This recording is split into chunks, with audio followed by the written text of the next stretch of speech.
front if you have to. We got to get to it. Book of Ezra. Thank you, Jesus.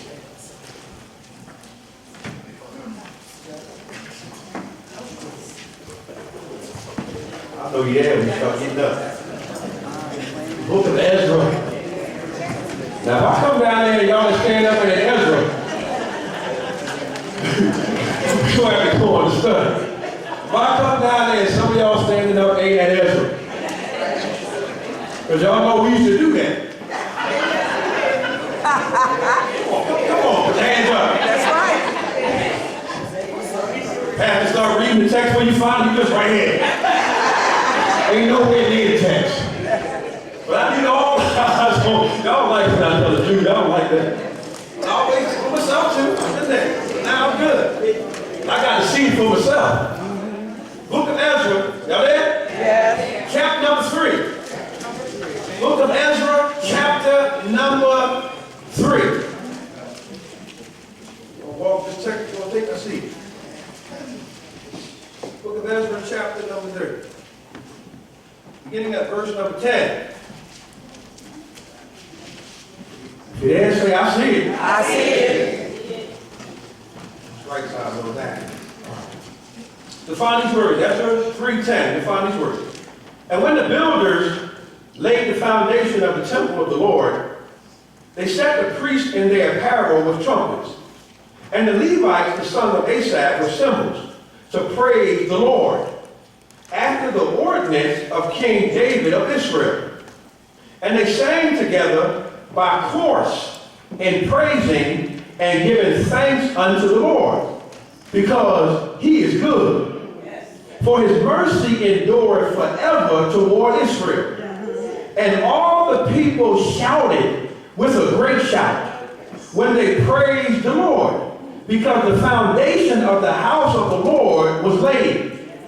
But many of the priests and Levites and chief of the fathers, who were ancient men, that had seen the first house, when the foundation of this house was laid before their eyes, wept with a loud voice, and many shouted aloud for joy.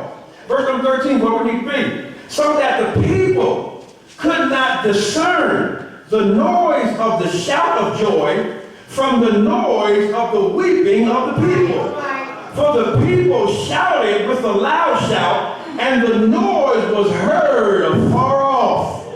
Oh, I feel like preaching every day. And we want to give you something to hold on to this morning. What is it? We simply declare, my noise is different. All right. My noise is different. I'll show it to you in the text. Father, in the name of Christ our Lord God, we thank you so much, God, for giving us the testimony, God, that through it all we can declare that we are safe in your arms. We thank you, Lord. We thank you for loving us so, God. We thank you for being our provider, our protector, God, just for being our all in all. We thank you, God, for another day of life. Yes. Hallelujah, and thank you, Jesus, for another day of life. We rejoice in this day, God. We pray, God, you will continue to forgive us for all of our sins, God. All our iniquities, all of our transgressions in word, deed, or thought, past, present, and future, God, every sin of omission and every sin of commission, we plead the blood of Jesus Christ our Lord. And Father, we shall remain there until our change has come. God, I ask you to teach all of us, God, how to give our minds some rest. Show us, God, how to obtain a peace of mind, that we not overthink some things, and that we not give some things thought that need no thought. Help us, God, to be free in our minds. Because even though our health may be good and satisfactory, but if our mind is troubled, but we've read in your word that you declared that thou will keep him in perfect peace, whose mind is stayed on thee, because he trusteth in the Lord. So help all of us, God, not to be consumed and overwhelmed by the cares of this world, that it disturbs us in our minds. Because if our mind is disturbed, God, it's a good chance that our mind being disturbed is taking up space where we ought to be thinking on the goodness of the Lord. Amen, somebody. So help us, God, to free our minds so that we can truly say, when I think of the goodness of Jesus and all that he's done for me, that my soul cries out, hallelujah. I thank God for saving me. Touch our minds right now, God. Give us peace in our minds. Thank you right now. And we offer this prayer in the Master's name of he who is able, Jesus Christ our Lord. And all the believers say to God, say amen. Amen. Amen. Amen. Amen. What are we talking about, y'all? My noise is different. My noise is different. Now, I'm going to tell y'all right now, Reverend Green preached last week. I'm not Reverend Green. So I'm going to do the best I can. The way I can. Is that all right? All right. All right. Here we go.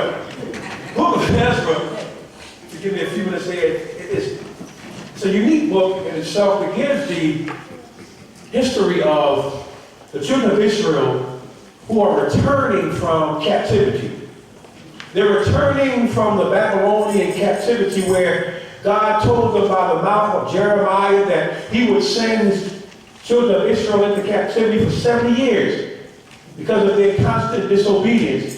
But he told them that when the 70 years have been accomplished, that God will return them back to Jerusalem and that he would deal with King Nebuchadnezzar. Amen, somebody? And so the children of Israel have been in captivity. They're longing to be back in Jerusalem where the temple of God is, where they felt like, they were out of place, that they were not in Jerusalem close to the church. And I pray to God that we have not become so inclusive to the point where we feel like we can't praise God, we can't worship God, we can't feel God's presence, we can't read our Bible, we can't sing songs of melodies in our heart if we're not at church. Come on, somebody. Worship and praise is not just delegated and reserved for just Sunday. Why? Because the devil attacks on Monday. He's up to something on Tuesday. He's sneaky on Wednesday. He's deceptive on Thursday. He's running on Friday. And you got to watch him on Saturday.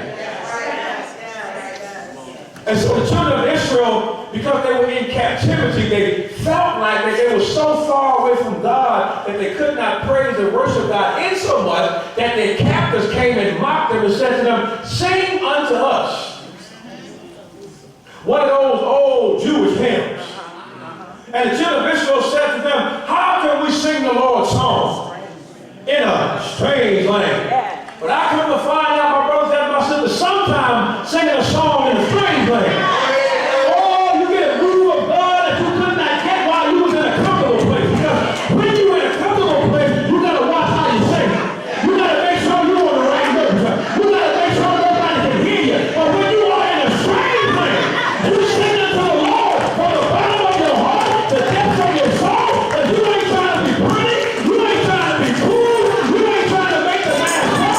You don't want to be on Who's Got Talent. You don't want to be on America's Most Nothing. All you want to do is lift up your voice unto the Lord. In a strange land. Because a strange land will show you what's really in you. Feel like talking now. All right, let's preach this one here. So never get too low because you're in a strange land. Because it's a strange land that will begin to teach you and show you how, watch this, how to bless the Lord at all times. So here it is. Go to chapter 1 of Ezra, y'all. We're going to read a little bit for those who go behind when you read this week. I'm here for you. I got you covered. I got you. Ezra chapter number 1. I'll show you that Israel's now coming out of captivity. Watch chapter number 1. Watch who God uses. Chapter number 1, verse 1. Now in the first year of Cyrus, king of Persia, that the word of the Lord by the mouth of Jeremiah might be fulfilled, the Lord stirred up the spirit of Cyrus, king of Persia, that he made a proclamation throughout all his kingdom and put it also in writing, saying, now can I just go right back, look, it would be wrong if I didn't do this. And I know that a lot of us, y'all stumble, sometimes I stumble praying for Trump. But the Bible says what it says for a reason. That you ought to pray for them. Why? Because if you pray for them, watch what God did to Cyrus. Cyrus was not God-fearing. Cyrus was almost a tyrant, if you will. But God stirred up his heart. I feel like talking, y'all. It's going to take God to stir up Trump's heart. But if God don't hear the prayers of his people, and we've taken this position that God don't want Trump's soul saved either. I know it's hard, but the man gets on my nerves. And the people that enable him bother me too. Yes. But the Bible says what it says for a reason. How else will he change unless God stirs up his heart? And we as people of God, we got to learn to do what God said, because you've got to understand this. The man almost had us at war. Come on, y'all. He like to play around and antagonize folk. They got weapons of mass destruction and missiles. He like to call people childish names. God don't have to stir up his heart. All right. Some of y'all still ain't get down. Let me finish reading here. Verse number 2. Thus saith King Cyrus, king of Persia, the Lord God of heaven hath given me all the kingdoms of the earth, and he hath charged me to build him an house of Jerusalem, which is in Jerusalem. Y'all got to do some study on Cyrus. You'll see why this is amazing that God uses Cyrus. Who is there among you of all his people? His God be with him. And let him go up to Jerusalem, which is in Judah, and build the house of the Lord God of Israel. He is the God which is in Jerusalem.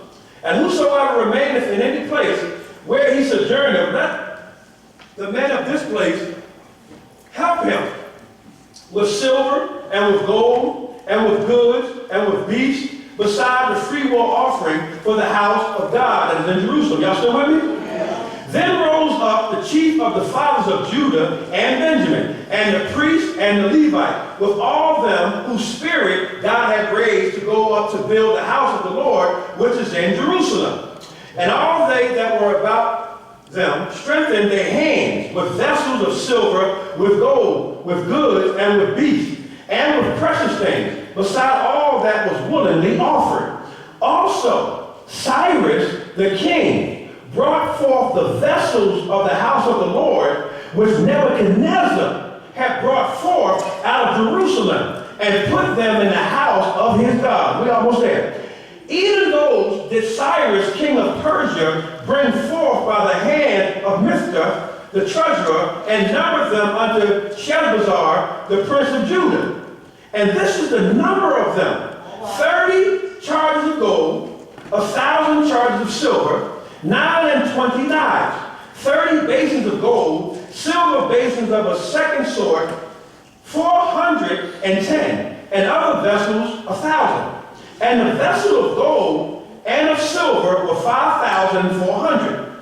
All these did Sheshbazzar bring up with them of the captivity that were brought up from the Babylon unto Jerusalem. Cyrus is getting the people of God together who have come out of captivity. He tells them that God has spoken to him. God has told him to build him this temple in Jerusalem. He finds out who's willing to do the work. They begin to gather up the materials. Go to chapter number 2. Chapter number 2 gives you the names of all of the families and tribes who came out of captivity.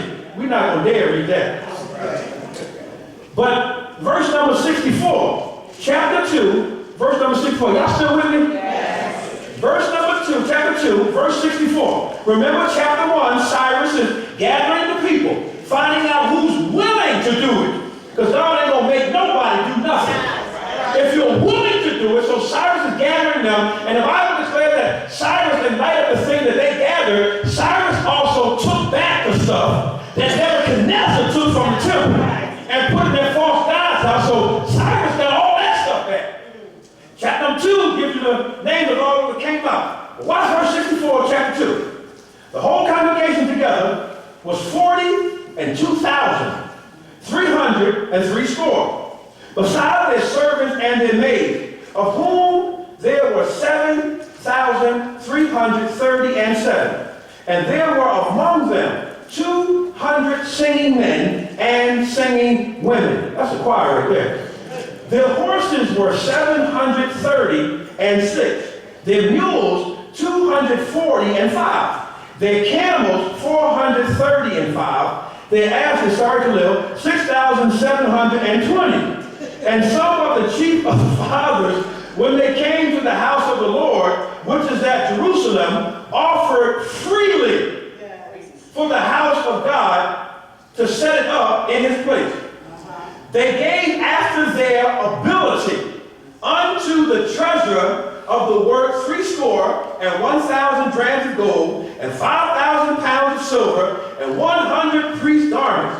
So the priests and Levites and some of the people and the singers and the porters and Nethinims dwelt in their cities, and all Israel in their cities. There it is. Get to chapter number 3. They're preparing to build the temple, but they were reminded of some customs that they were doing before they went into captivity. They're reminded that God still requires these things. So one first thing they do in chapter number 3 is they build the altar. They build the altar. Second thing they do after the altar is built, they reestablish their ancient worship. They establish going back to the things that they gave unto God when God was good to them, when they was yet disobedient. They went back to the thing. They realized that God was never the problem. So if God was never the problem, then why should I stop to him? If God was never the problem, then why should I stop coming out to worship?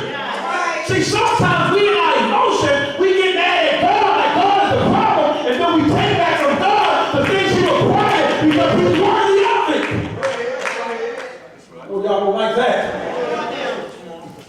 We sit in God's earth, breathing God's air, eating up God's food, living off God's life, health, and strength, and we got an attitude with God.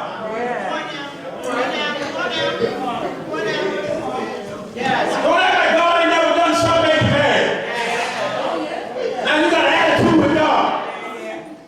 And now you stop giving God the thing that you knew he was worthy of in the first place. Hey, y'all, I'm trying to get out of here, guys. I know y'all right when I teach. Y'all want to hurry up and shout. That ain't gonna rush me. I'm 52 years old. I'm not gonna It is. So they go back to the ancient worship. Well, watch this. And we about to preach it. He got it. Verse number 8 says, the next thing they do is, y'all, the temple foundation is laid. They set up the altar. They give God worship because they realize that God is worthy to be praised. Anyhow, before we even build this temple, God is worthy to be praised anyhow. I hear it. Next thing they do, they lay the foundation. And here we go. Verse number 10. And when the builders, chapter 3, verse 10, laid the foundation of the temple of the Lord. Gotta have a foundation. They set the priests in their apparel with trumpets, my God, and the Levites, the sons of Asaph, with cymbals, to praise